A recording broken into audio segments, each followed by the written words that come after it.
Alors les amis, j'espère que vous allez bien. Je voudrais partager mes impressions avec vous sur l'affaire, sur la déclaration de Robert Bourgi. Dessus sa sortie, hein, parce que l'affaire, vous n'êtes pas sans savoir qu'il a fait une sortie sur France 24, une sur TV5 Monde, une sur RFI et une autre sortie sur Sud Radio. Et la sortie qu'il a faite sur Sud Radio est la sortie la plus longue et la plus détaillée, en fait. Vous savez, beaucoup de personnes se posent la question de savoir pourquoi c'est à un an des élections présidentielles ivoiriennes qu'il a fait cette sortie.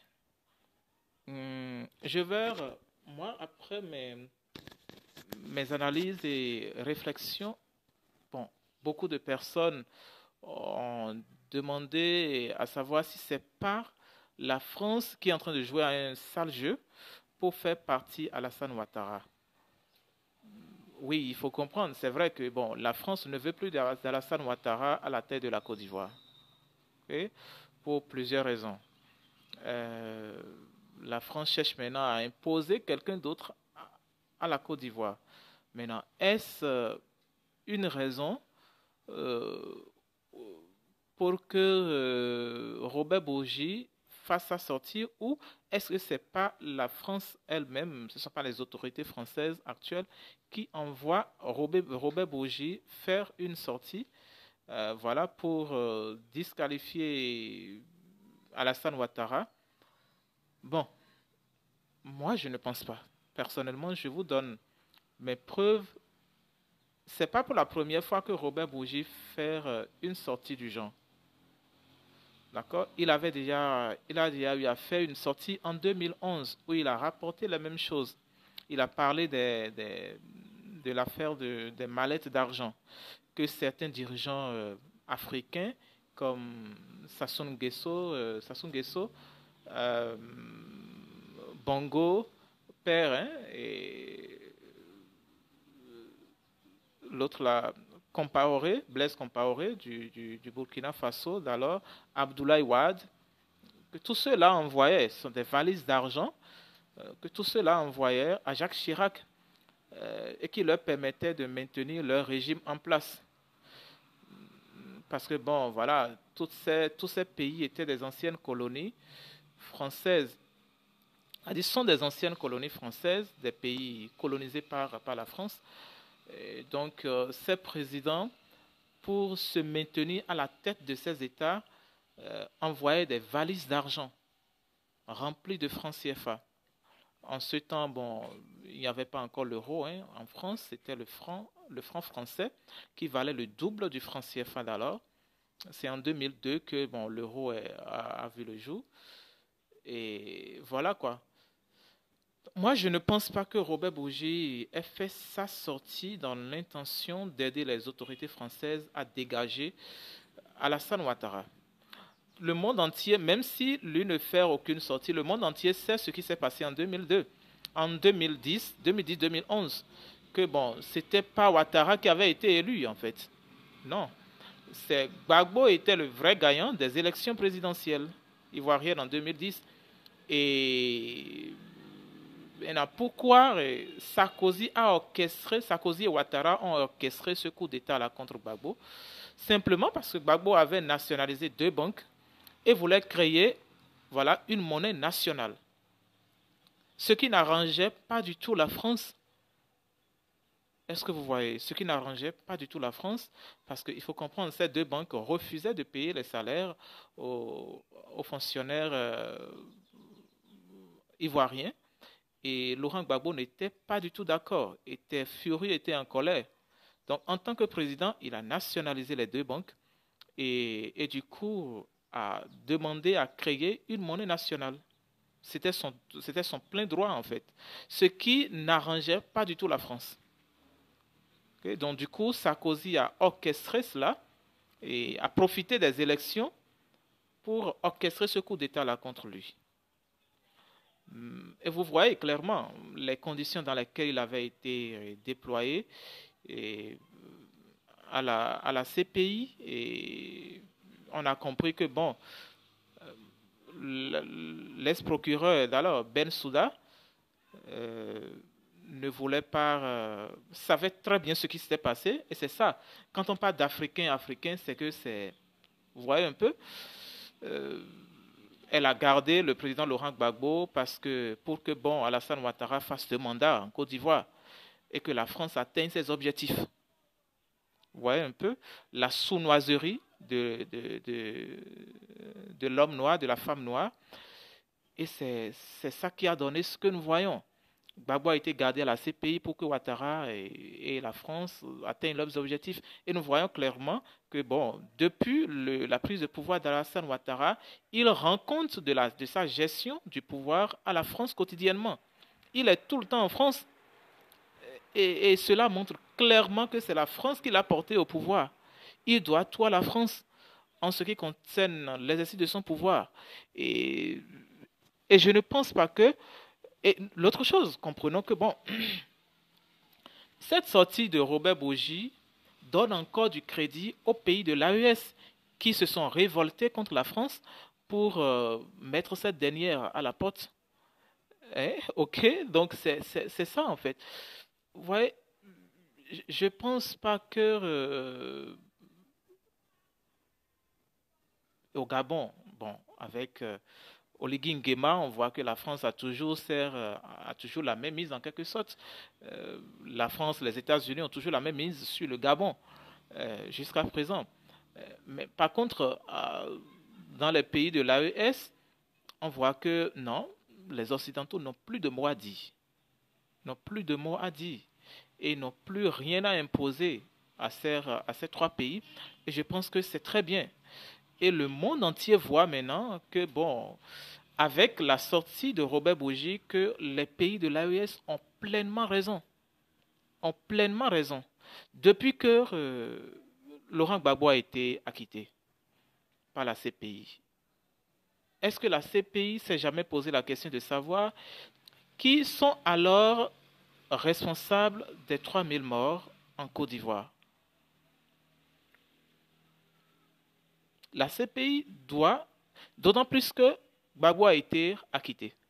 La CPI doit aller chercher maintenant, en fait, ceux qui ont été à la base des 3000 morts. Si ce n'est pas Ouattara et Sarkozy, ça peut être qui? C'est ça. Donc, est-ce que Sarkozy a jamais été interpellé par la CPI? Non. Est-ce que Ouattara a jamais été interpellé par la CPI? Non. Mais pourquoi? Moi, je pense que nos dirigeants africains doivent penser à sortir de cette Cour pénale internationale, en fait.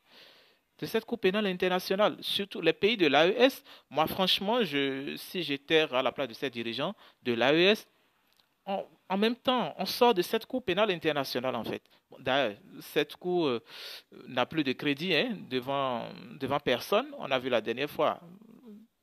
Poutine les a défiés et s'est rendu en Mongolie. Et rien ne s'est passé. Bien que la Mongolie soit signataire de la Cour pénale internationale, rien ne s'est passé. Et voilà, on comprend que c'est une Cour pénale internationale créée juste pour manipuler et punir les dirigeants africains qui refusent de se soumettre à l'Occident. Et tout cela doit s'arrêter. Et qu'on veuille ou non, un jour, ça va finir par s'arrêter. Ça, c'est sûr et certain. C'est sûr et certain. Donc, moi, je pense que la sortie de Robert Bourgi, euh, d'abord, comme il a dit, il veut laver sa conscience clairement, parce qu'on sent que vraiment, il est gêné. Il est gêné. Je ne sais pas s'il a un frère parce qu'il y a de cela 5 ans, sur la chaîne de télévision ivoirienne nommée RTI, il y avait un certain Albert Bourgi. Vous pouvez taper sur le net RTI Albert Bourgi. Je ne sais pas si c'est son frère. Qui a aussi fait une sortie, qui aussi a une influence, qui est dans les coulisses des relations France-Afrique et qui a publiquement déclaré que non, Ouattara n'a jamais gagné les élections en Côte d'Ivoire. C'est Gbagbo le vrai gagnant des élections. Et lui s'était même rendu à la CPI rendre visite à Gbagbo. Est-ce que vous voyez? Je pense que vous avez peut-être suivi les 2 dernières vidéos que j'ai publiées sur la chaîne, sur cette histoire des mallettes d'argent. Et vous voyez, malgré le manque d'hôpitaux, le manque de développement, de développement adéquat, le manque de-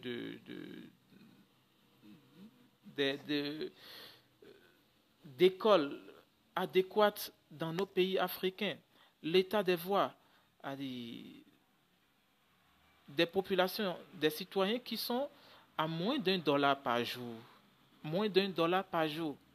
Ces dirigeants se permettaient d'envoyer des millions et des millions de dollars pour financer des campagnes électorales françaises. Juste parce que, voilà, ils veulent se maintenir à la tête de ces États pour maintenir leur régime en place. Pour maintenir leur régime en place. Et c'est la même chose qui s'est produite avec, comment il s'appelle, avec Mohamed Bazoum. Avec Mohamed Bazoum. Avec le détournement de l'uranium, tout, parce que, bon, certainement, il avait un deal, certainement, avec la France. Et voilà, donc lui aussi, Gaël, il se remplissait les poches, et pas mal de choses. Okay? Et il tenait, en fait, à se maintenir au pouvoir. Jusqu'à présent, il n'a pas démissionné. Il refuse que, bon, voilà, que le monde se soit réveillé et que la jeunesse africaine et nigérienne et du Sahel s'est déjà réveillée. Et il refuse de reconnaître sa déchéance. Et, tôt ou tard, soit il sera condamné pour trahison. Et vous avez vu, la France ne voulait pas aussi qu'il quitte le pouvoir. Parce que, bon, voilà, la France avait régulièrement de l'uranium, et tout un tas de choses, de détournement, de corruption à la tête de l'État. Il était chef d'État. Est-ce que vous voyez? Ce ne sont pas des choses que nous devons continuer à encourager dans nos pays. Et donc, moi, je pense que Robert Bougie a fait cette sortie d'abord pour, comme il a dit, pour laver sa conscience. Ensuite, pour amener, ça c'est la deuxième chose, amener les Ivoiriens à se réveiller et à ne plus se laisser berner. À ne plus se laisser berner, en fait. Ces millions de familles déplorées. Moi, je pense que, voilà, il veut tirer l'attention des- éveiller la conscience des Ivoiriens afin que les prochaines élections, qu'ils ne se fassent plus et qu'ils ne se laissent plus berner. Qu'ils ne se laissent plus berner. Nous sommes au 21e siècle. On est au 21e siècle. Voyez un peu toute l'armée, a dit, toutes les armées d'occupation qui se trouvent aujourd'hui sur le sol ivoirien. L'armée américaine, l'armée française et d'autres types d'armées, d'autres types de bases militaires qui sont sur le sol ivoirien. Avec ça, là, c'est pas sûr que la Côte d'Ivoire puisse être en paix avec ses pays voisins, ni avec le Burkina Faso, ni avec le Mali. Et si aujourd'hui on comprend que bon, la Côte d'Ivoire n'a pas d'armée, hein, il faut comprendre, ces 2 pays, ne serait-ce que le Burkina Faso, quand on prend même le Burkina Faso seul, le Burkina Faso est beaucoup plus armé, 1000 fois plus armé que, euh, que la Côte d'Ivoire. Parce qu'il faut comprendre, si le Burkina Faso et le Mali voient que leurs intérêts sont menacés, attention, ils vont pas tarder, hésiter à attaquer la Côte d'Ivoire. On ne le souhaite pas. Et n'oublions pas que voilà, la Russie et la Corée du Nord et la Chine soutiennent ces pays de l'AES. Donc la Côte d'Ivoire a intérêt à, je vais parler des dirigeants ivoiriens, ont intérêt à laisser tomber leur, leur sale jeu, leur jeu flou, et qu'ils arrêtent de se faire diriger, de se faire berner par la France, parce qu'on voit clairement que la Côte d'Ivoire est dirigée par les autorités françaises. La Côte d'Ivoire est dirigée par les autorités françaises. On a vu déclarer, plusieurs fois sur des chaînes de médias, voilà, occidentaux que voilà, la Côte d'Ivoire sera une base arrière. Comment la Côte d'Ivoire sera structurée pour que l'armée française puisse bien s'enraciner afin de pouvoir mener des opérations dans la sous-région. Mais c'est bizarre en fait.